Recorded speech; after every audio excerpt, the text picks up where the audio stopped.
Like whoever's watching this is probably very curious about how an OT ended up into this. I get this a lot.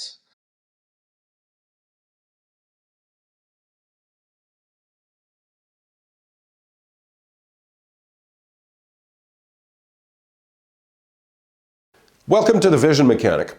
Today we have a very special video for you. We have an interview between myself and Robert Constantine, the Vision Rehab OT from Florida. Robert's going to be joining me at the end of February in Calgary. We're going to be putting on the Vision Rehab Roadshow on the 29th of February and the 1st of March here in Calgary. I'm very much looking forward to seeing you here, Robert. Welcome. Hey, I'm glad to be here. Glad to be looking forward to getting the word out in Canada. Fantastic. We're happy to have you. And I think in our previous discussions, Robert, we've determined that we have many things in common with respect to our views on vision and how it should be addressed and maybe what's missing from the picture. Would you say that that's reasonably accurate? That's very accurate. That's as you start trying to learn more about vision, it all becomes kind of confusing because as an occupational therapist, we don't always have easy resources to go to get us information about that. So as I'm learning, I'm finding information from ophthalmology. I'm finding information from optometry. I'm finding information from vision rehabilitation, and sometimes that was kind of confusing. And what I found as I started running across your information was you tended to be something of a voice of reason, who was very much evidence based and sort of cleared through some of the cloudy waters. And always had a very objective sense of vision and what could be accomplished with vision rehabilitation. Thank you for that. That's been the goal of my projects, primarily drboulet.com and most recently in Vision Rehabilitation Group on Facebook. The goal is to be more science-based and to cast a bit of more of an objective or questioning eye, you might say, to some of the claims that we hear. And we can certainly pursue some of those if you like. So let me ask you a question then. You're interviewing me and I'm perhaps interviewing you a little bit here. Let me ask you a question. What role does OT play in vision rehab? And I know that's a question you want to ask me, and I have my answers as well. But why don't you tell me, why are you involved in vision rehab? What does an OT, occupational therapist, have to do with vision? So my background, I've been an OT now for 22 years. My background was primarily in neuro patients. I spent 9 years as a TBI clinical specialist and started getting interested in vision there. Took a course or two on vision and came across an opportunity to work in an optometry practice. And while the idea for that practice was for me to be doing low vision, what we ended up with was all of those sort of, particularly my stroke and TBI patients that were having eye movement problems. Of course, my OT friends were sending me there to see them, but also a lot of children that were having near vision focusing problems. And we had to spend a lot of time figuring out how did all of this fit in. And what it's come down to now, it's been 7 years I've been working primarily in vision, is this is sort of the same thing that we OTs have always done. We are having patients coming to us with functional problems, and we assess various systems. We assess their dexterity, we assess their cognitive skills, we can assess motor strength, we can assess their ADL ability. When it came time in school for us to learn about vision, they spent an hour or two explaining that we had two eyes, and there were things with visual field cuts and tracks, and beyond that, we didn't get a whole lot about that.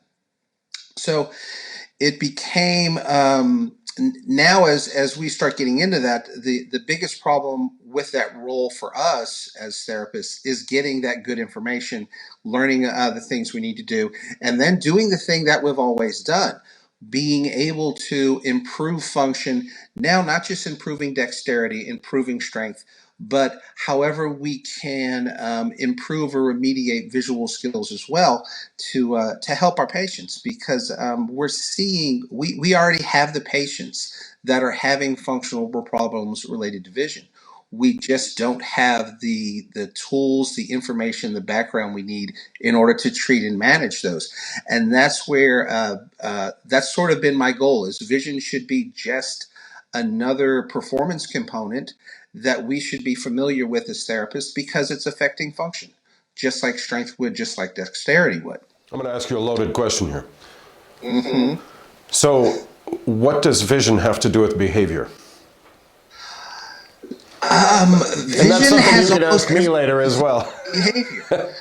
It's it's interesting, because I will look at as therapists, we observe patients, we look at patients, we do standardized assessments, and we tend to interpret the cause of these deficits based on our background, which makes perfect sense. If you are a neurotherapist and you've had NDT training, you're going to look at this patient, and you're going to see and sort of reason for these deficits in a specific way.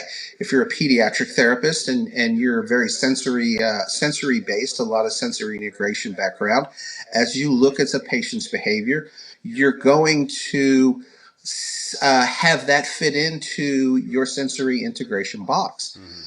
Um, but all of those therapists become very frustrated, because what they find out is the behaviors and the perspective they're taking to help this patient is not fitting into one of those boxes, and we're missing a box. And as I start talking to them, and they tell me, "Oh, I'm having this kiddo, and we've been working for 2 years on getting this child to draw a straight box, and he keeps drawing wonky boxes." And then I suddenly suggest maybe he's drawing wonky boxes because he sees wonky boxes. And all of a sudden the light goes off. So let's pretend like this child can't see up close. Now, do we totally justify his performance in a completely different way? Right. Do we have now a total perspective? So yes, vision is definitely influencing all of these functional problems that we're seeing. And we need to have that added perspective to go, or maybe he can't see a square, and that's why he draws wonky squares. Okay. So I think we're certainly in agreement in this area. So the way I put it as a teacher and former IT specialist is, if you have bad inputs, you can have bad processing and likely bad outputs. And so vision, there's multiple elements to vision, much beyond just eyesight. And so that's really what we're talking about, is what are those elements that contribute to our sense of vision that might be faulty, that might be leading to difficult behavior. And it's broad, and hopefully through this series we can cover a number of these issues.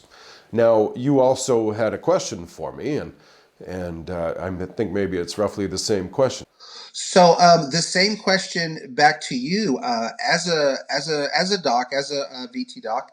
How do you see that role of an occupational therapist, a physical therapist, working with vision? Okay, so in particular for occupational therapy, given the nature of the work that is done, very much it's neural based, more than bones, more than muscle, and it's based in perception as well and performance when you're looking at pediatrics. And so I think an OT is ideally suited to take on this kind of work, because you understand the sort of constructs we're working with, biologically, anatomically, some of the physiology, but more importantly, on the practical side, I think OTs are very well aware that many components go into behavior and lead to outcomes. Now, when I talk to OTs about vision, they seem to pick up the constructs very quickly because they're familiar with the fundamental concepts.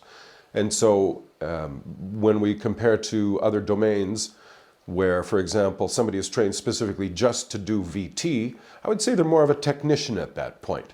They're asked to do various procedures and follow through step by step until they're done, and then you repeat maybe next time. From an OT's perspective, there's perhaps a little more fundamental understanding underlying what they do with children, for example. And let's focus on kids for now, because that's kind of your specialty and it's my primary area of interest. But we both recognize that the same principles, same constructs will apply to TBI, for example. Okay?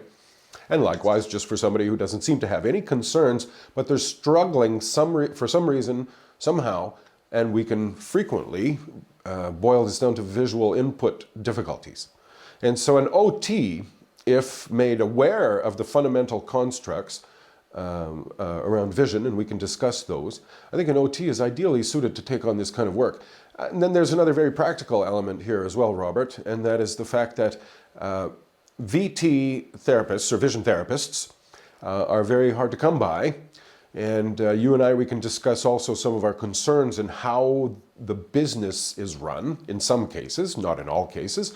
But I think you and I, we also have concerns that when things are enclosed or siloed and not a lot of information sharing is happening, then parents and other people who refer to us are going to be concerned that there's no way of verifying what we're saying.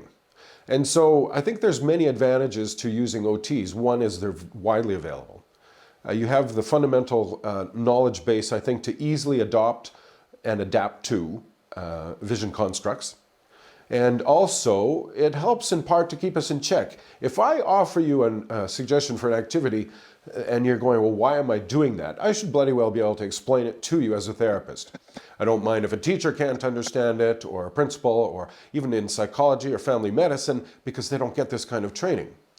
But for you as an OT, if I explain to you why I'm doing a Brock string exercise or a convergence exercise, or you name it, you should be able to see the features that we're addressing in the visual process in my description to you.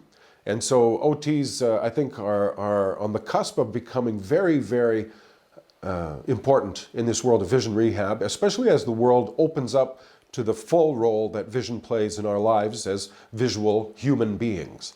And so fundamentally, that's, I think, I'm very excited about this discussion that we're embarking upon, and hopefully we can do a number of these videos. And we can explore this complementarity, the overlap between the professions. I know in some cases, some vision rehab doctors will disagree with this approach, that they would rather maintain a tight control over what's going on. I've disagreed with that since day one pretty well. I don't think that we should be cloistered. We shouldn't be hiding our secrets. In fact, they should be widely opened up to everyone so that people get what they need, not so much that people can protect their business interests. I think if we're doing the right thing, business will take care of itself. And anyway, that's kind of what I have to say at this time. We can certainly pursue that further. But I'm glad to be pursuing this with you, Robert. I know that you've had an interest in vision for some time, and it's going to be nice to pursue these ideas with you, including at our session at the end of February. But ongoing, I know that I have some notes and posts, videos planned that I think you'll appreciate, and I also look forward to helping you produce some. I know that we're also talking about doing some work on training videos. I look forward to seeing those coming out, a variety of simple and more complex things. General purpose training that will be beneficial to you name it. All kinds of OTs, teachers, family doctors, psychologists, and parents who have a real interest in kind of what they're doing with their children. Would you agree?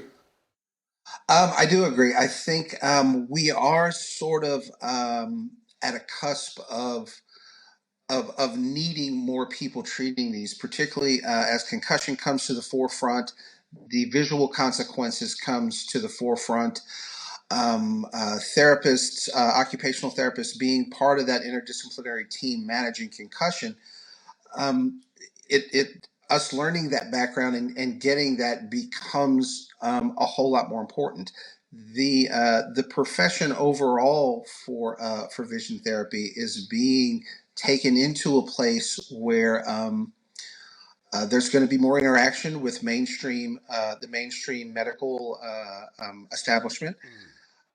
Managing things like now several of the insurance companies here in the U.S. are paying for VT for convergence insufficiency, Right. for 20 visits of VT for convergence insufficiency.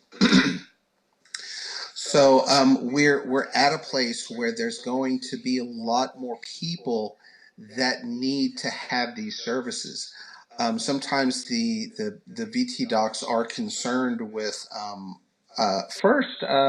One of the points I hear from the VT doctors as they talk about it is that OTs don't have the training to do that, and that's true. We need the training. Agreed. We need the opportunities. I teach classes here. There's several other instructors. I think the thing we're going to be doing in Calgary is going to be very unique in that it's one of the few times you don't get a doctor or an OT talking about it. You're going to have both. You're going to have both there, Right. and that's going to make for a really, really rich learning environment because we're gonna be there to show not just one side of the picture or the other side, but how do these things really go together to make that happen. But there's we're at a place where there's not going to be a shortage of patients. Right. We are already at a place where there's a shortage of doctors who can perform this. There's an accessibility problem, Agreed. whether it's physical accessibility or financial accessibility. Right on. And in this province, people can't afford to pay out of pocket for dozens of sessions of vision therapy, and I think it makes I think in most cases, and to work cooperatively with occupational therapists means that more people get access to more of a science-based approach than before. And which is one of the reasons I'm very excited about this Vision Mechanic program that we're working on and our Vision Rehab Roadshow. We need to spread knowledge and generate better awareness, period. And it's not a competitive thing, quite the opposite. The more people know, the more people will be coming to realize that vision is clearly central to what we do in learning and in most things that we do during the day, much beyond eyesight. And of course, you know that. And we can discuss some of those specifics shortly. There should be enough yada yada in there for that to turn out to be a nice piece.